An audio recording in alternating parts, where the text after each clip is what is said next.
Good day, dental professionals. You're tuned in to the Dental Flow podcast, dentistry's go-to resource for insights into the business side of dentistry. Host Benjamin Suggs navigates you through the currents of the ever-changing dental waters.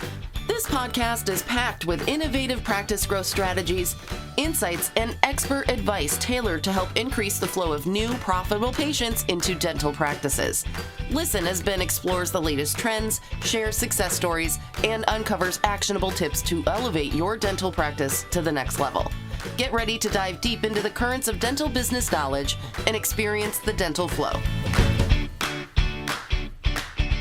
Hello, everybody, and welcome back to the Dental Flow podcast. As always, I'm your host, Benjamin Suggs. Today, I'm going to be flying solo. No guest on the show, but we're going to be covering something that I think is very, very important for dentists, dental practices, and honestly, for any type of business these days. And that subject is online reviews. So, and more specifically, we're going to ask the question, should dentists really worry about getting bad reviews online? So to do that, we're going to look at some data. Hopefully that won't put you to sleep, but I'll try and give a little color to each one of those data points to explain why I think it's important. And we'll wrap up by talking about when you do get bad reviews, how you should be dealing with that as a dental practice. And we'll give some tips and pointers there on the best ways to mitigate any damage that comes along with a bad review. So to start with, I just wanted to say why we chose to talk about this on this topic, because we've all been there. I know that we have our clients every week that we have getting negative reviews, and it's never fun. It's never a good thing. It's never pleasant. It's disturbing. It's kind of throws a wrench in your day. But I wanted to talk about how maybe we shouldn't be worried too much as long as we're handling them the right way. We did have a crazy situation with a client just this week where, this person's been in practice for a few years now, and they've been running with a perfect online reputation. And they had like a family of 4 that was on the schedule. The family showed up really significantly late for their appointment. And we're told, sorry, we can't fit you in, obviously, because it's going to wreck the rest of the schedule for the day. And that family lost their mind. And that resulted in them getting 7 one-star reviews within the next hour from not only that family, but I think they even made up some accounts to give some bad reviews as well. It was, most of them were just 1 stars with no comment. There was one where the comment was, they wouldn't accept us because of racism and some crazy stuff like that, which was not at all true, but it was certainly damaging and unfair and upsetting for the practice. So we helped them put together a response to mitigate that, which we put out there. So it wasn't so bad, but it just really made me think about the thought of, how much should we be worried about getting these bad reviews? So I want to talk about that today. First, let me stress, if you don't already know this, and I think everybody does, but reviews are incredibly important. And the data I'm going to share with you today is going to back that up. But we know that people will absolutely look at your reviews before making a decision. Even if they get a referral from a friend, a colleague, a family member to go to your practice, they're still going to go and read your reviews before they make that decision. So they're incredibly important for conversion, for getting people into your practice. They also really do affect your search engine optimization, especially with Google. Google uses your reviews as a ranking factor, and they're more likely to show you on that map pack that pops up when people search for a dentist if you have good, strong, positive reviews and you're responding to those reviews. So one of the things Google also looks at is really a consistent flow of reviews that shows activity in your practice. So, if you have 500 reviews, but they're all from 3 years ago, that's not going to do much for you. You need to show a consistent, steady stream of reviews coming in. And that just shows Google that people are visiting your practice and they still love it and they're giving you those positive things. It also just shows activity on your Google business profile, which they love to see. The more activity you have there, the higher they're going to continue to rank you. So if you don't already have it, please do put a mechanism in place to get reviews consistently in your practice. Dental softwares often have that built in. There's third-party systems and softwares you can buy that'll automatically text patients when they walk out the door. Or you could just simply go to your Google Business profile, copy the link that they provide you to send someone to give you a review, and put that in a QR code, or hand that out on a business card, or send it to people in an email or a text, however you want to do it. There's a million different ways you can really leverage to get more Google reviews. You just got to pick the right one and stick with it and do it consistently. So anyway, that I wanted to start with, but let me jump into, there's a company called Bright Local. We actually use them as one of our tools for our clients. They're a really good SEO tool that we do things like citations with, and rankings reports and things like that. So every year they do consumer research on things like this, online reviews. And they recently released in April, I believe, a latest report on the latest data. And I want to share some of that with you right now. So the first big one is 91% of people read online reviews before making a decision. That's pretty definitive, guys. That's 9 out of 10 people are actually going to go read reviews before they ever decide to go to a dentist. And that's industry wide. That's products, that's services, that's everything.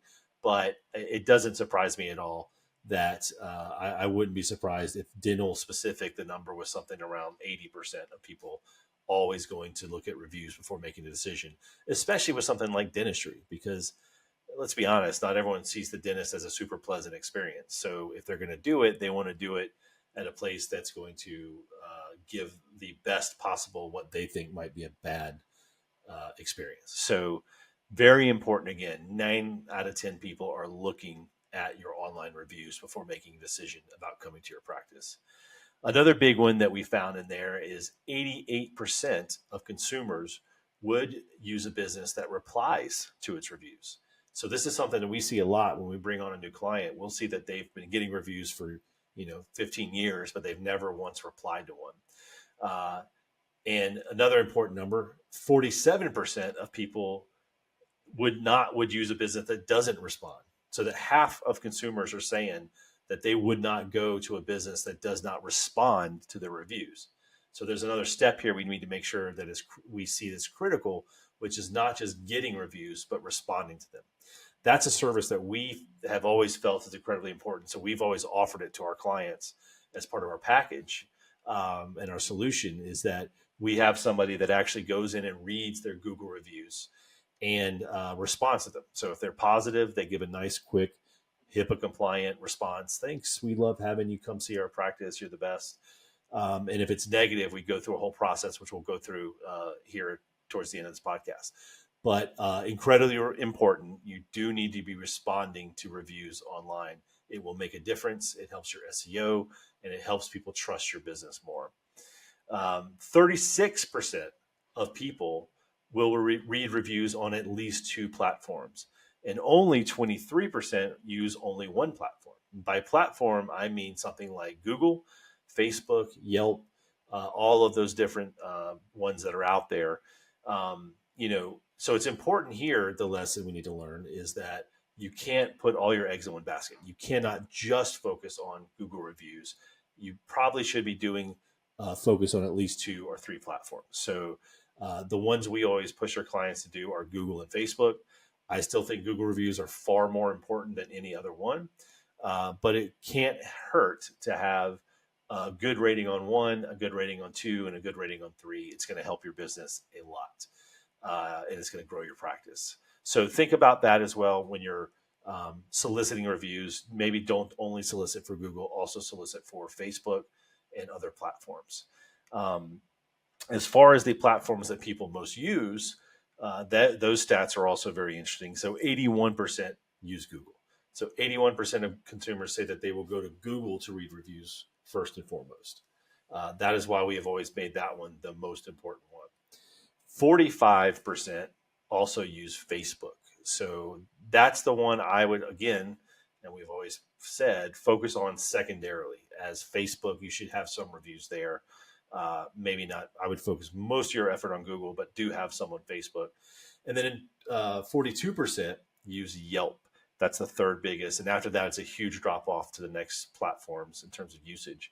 And I will say this about Yelp. what we have seen, having clients all over the country, is that like usage of Yelp in the South is not, or the Midwest is not nearly as high as what we see in the Northeast and all the way out on the West Coast. So, depending on where you are, is kind of will guide you on where you should be using Yelp or focusing on Yelp. Mostly for our clients in the Southeast, we tell them I wouldn't really spend a lot of time with Yelp. I would focus on Google and Facebook. So if you focus on those two, you're going to be getting the most value out of these online consumers who are looking for a dental practice to visit. So that's important data to take away. That is new data from 2024. It's hot off the press, and it's very important to follow that as a good guiding light. The second set of data I want to talk about is a little older. I think it came out back in 2018. But this is from the Spiegel Research Center, which is based out of Northwestern University. And they did some research and found some very interesting things as well. So, big one they found is displaying reviews on your website can increase conversion by 270%. So, anytime we build a website for one of our dental clients, we use an application to insert reviews.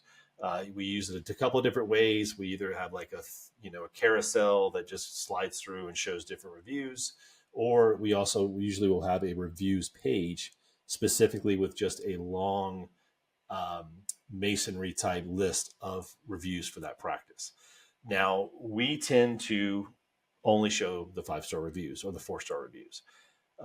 But there's an argument that maybe we should be showing them all.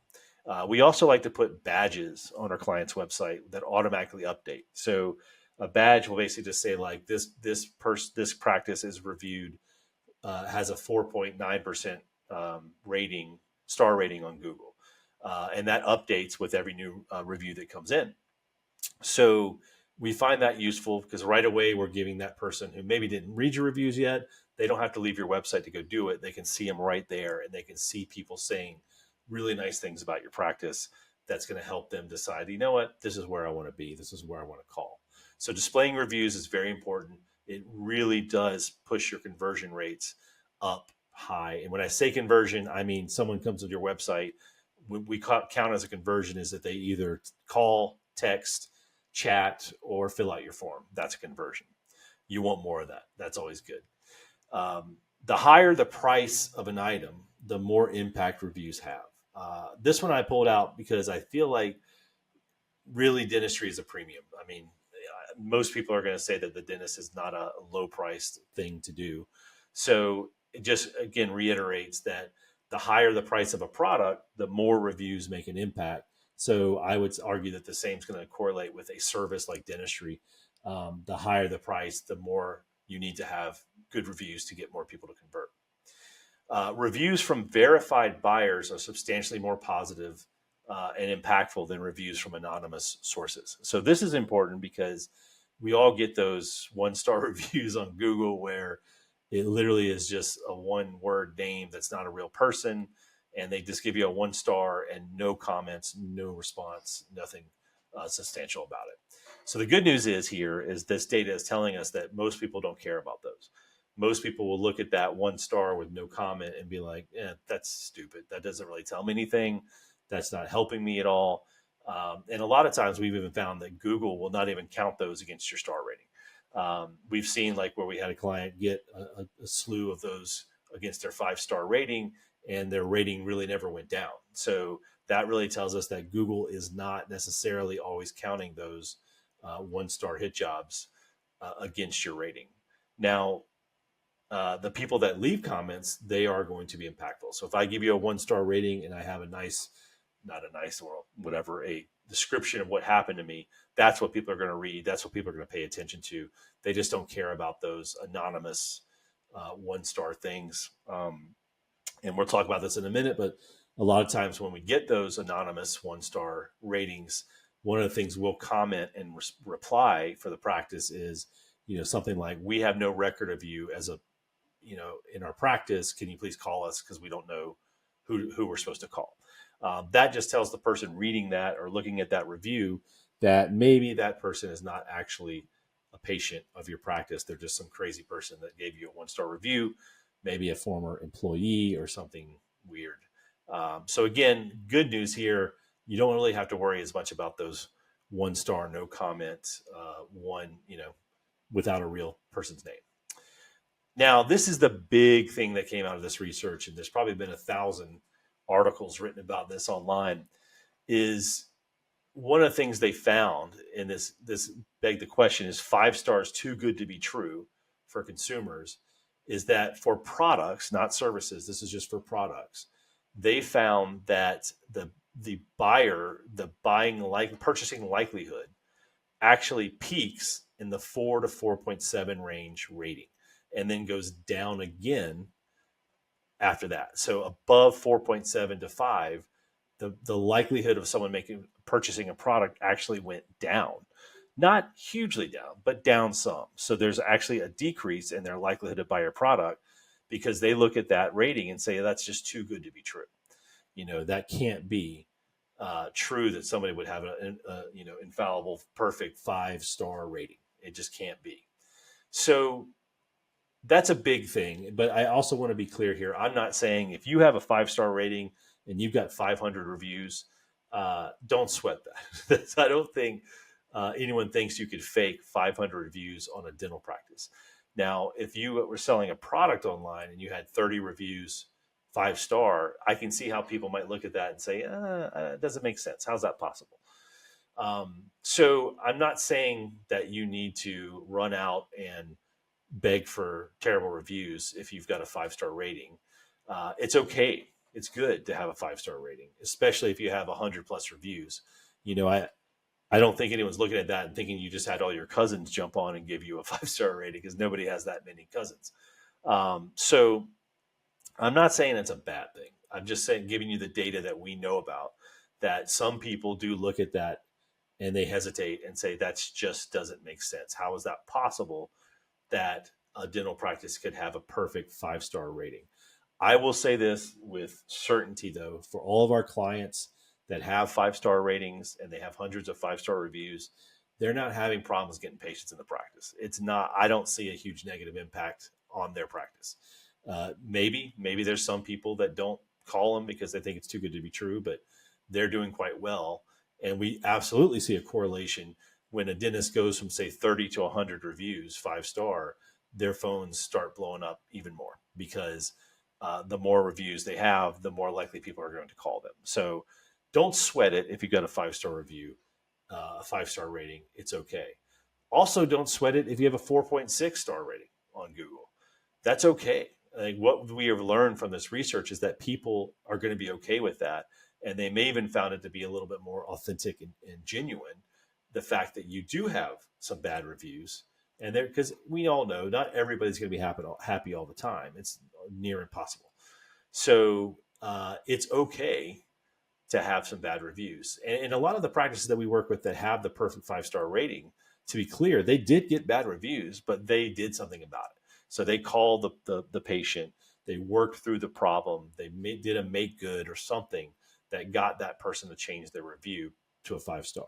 So it's not always that you're just only getting 5-star reviews. It's that you're doing something proactively about the ones that do come in less than 5 stars. But the message here, I just want to reiterate it again. If you have a 5-star rating, I do not think it is a bad thing for a dental practice. It's also not a bad thing to have a 4.6. So if you got a 4.6 star rating, wear it proudly. 4.5 also, it's not that bad. And that's the message really I want to get across today, is don't stress too much about these bad reviews. Now, one thing I do want to throw out there, and this is something that we've seen as a new trend in the last year or so, is that a lot of service-based businesses who do have a perfect 5-star rating are doing something where they are actually asking a patient, in this case, to go on to their Google page and give them the rating they would normally give, but give them a 3-star rating. So the purpose behind this is that if I go, and most people are this way, if you go to a dental practice on their Google page and you see that they have, let's say, 513 5-star reviews, and they have 1 3-star review, that's the one you're going to read. Usually what people do is they filter lowest to highest, because they want to see the bad stuff. They don't want to see all the glowing good stuff as much. They want to see the people who had a bad experience so they can see, is that going to happen to me? So what people are doing is having a 3-star review added to their page, but that review is also stellar. It's also saying how great the practice is and how much they love it there. And they gave them a 3-star review. So this is something you could consider doing. I'm not an advocate either way. There's something a little shady about it, but it is something that's happening out there in service-based businesses for people who have these perfect 5-star ratings. And it is true. People will read the negative stuff first, then they'll go to the positive stuff. So this is just a way where you can show that even a 3-star rating had a great experience at your practice. Okay. So now that we've talked about all that and we've laid out why reviews are important, and why I don't think that you necessarily need to stress too much about 1-star reviews or bad reviews, something very important is actually you do have to respond to them. So a 1-star review is not that bad if we handle it the right way. So I'm going to quickly talk about that, how we would recommend and how we go about responding to negative reviews. So first and foremost, the primary response should be, and this is what we do. So we have someone that goes through our clients' reviews. They get alerts when a bad one comes in. And if it's positive, they respond to it. Thank you. If it's negative, they reach out to the practice. So, and what we ask the practice to do is, first off, is this real? Is this a real person? Did this really happen? Because you'd be surprised that more often than not, a lot of times these are not real reviews. They're just somebody blasting a practice that we have no idea who that person is. So that's the first question. Is this real? And if it is real, is there something we can do about it? So we actually ask them to reach out to that person if it's real and see if they can get that person to change that review. So that's step number one. So if you're not working with a company like us that gives you that alert, you should be watching your own reviews on your own Google page and Facebook page and Yelp page or wherever you are. And you should be proactively reaching out to people who give you a bad review. Now, on that phone call, if you get in touch with them, a lot of times you just they won't pick up the phone. But you should be asking yourself some questions like, if you guys made a mistake and it happens, how can you make that mistake good? If it was a misunderstanding, how can you clear that up? Those two things happen frequently. It always happens. And usually the person doesn't give you the bad review because you fix it right on the spot. But let's say it's just a confusion about billing, confusion about the service provided. Talk to them, explain your side to that person. And you might be able to easily just convince them to say, you know what, okay, I understand. I'm not going to give you this horrible review anymore. I'm going to go change it. Maybe they delete it. Maybe they change it to 4 stars, 5 stars, or change the review, whatever it is. And you'll often see that on reviews, that there'll be the bad review and then there'll be an update from the person saying, oh, I spoke to the practice. We worked it out. It's all great. So that's first and foremost. Try and contact them, try and work it out, try and do something to make it right. And when I say make it right, some doctors will use what we call like a make good. Like, hey, really sorry about this. Let us make it up to you. We're going to give you a free whitening. We're going to give you something when you come back in to make it good. So that's the first part. A lot of times we will talk to the practice and they will tell us, yes, that happened. And no, we want no part of that person being back in our practice. Person is exceedingly difficult. We don't want them back as a patient. And in that case, what we'll respond is something that is HIPAA compliant. And I should make that point first. When you're responding to any reviews, you have to be HIPAA compliant. And that means if that person goes on there and says, this dentist gave me the worst crown I've ever gotten in my life. They're the worst dentist at giving crowns and they're the terrible, terrible dentist. You cannot go on there and respond anything about your abilities in placing crowns and that the crown you gave them was just fine or anything like that. We cannot even confirm what they've already said publicly about medical treatment or dental treatment.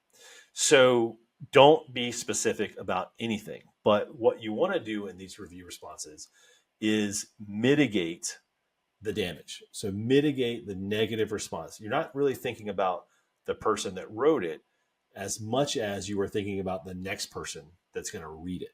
So we want to write a response in a way that when someone else reads that review and then reads your response, their reaction is, okay, I kind of see what's going on here. Maybe this is there's two sides of the story. So if it's somebody that is really difficult and we really don't want them back, we'll start with a generic like, hey, we always strive to give great patient experience and great customer service. And if they say something like this practice is a ripoff and they charge way too much and they overdiagnose everything, we'll use a very generic line like, hey, we're always conservative with our treatment plans. We never overdiagnose. We never overcharge. And then we end it with something saying that politely, we hope that you can find a dentist that can meet your needs. And that is my favorite line in responding to a review, because it's kind of a nice way of saying, we don't want you back here. We hope you can find someone that can meet your needs because you're a little bit impossible to please. So that's a way that we deal with those types of reviews. Now, if we talk to the practice and the practice says, look, we have no idea who this person is. We've never heard of this person before. We don't know who they are. This never happened. Then we write a response along the lines of like something saying, hey, we don't have any record. We cannot contact you because we can't find any information. Are you sure that you're reviewing the right practice? Or did you mean this for a different practice? Please call us so that we can figure this out. That, again, you're just mitigating the damage. So the person who reads that review is going to say, oh, okay, this actually isn't even a patient of this practice. This is just some crazy person making this review to the wrong place. So again, you've taken away the negative power of that review so that the person reading it won't think that it's something you actually did wrong. They'll realize like this isn't real. Now, we've had some other cases where the review was so bad that we couldn't take a point-by-point rebuttal, but we have said things like, hey, we do not agree with your assessment of the situation, and we don't feel that you're accurately representing it here. Again, that's just a nice way of calling someone a liar.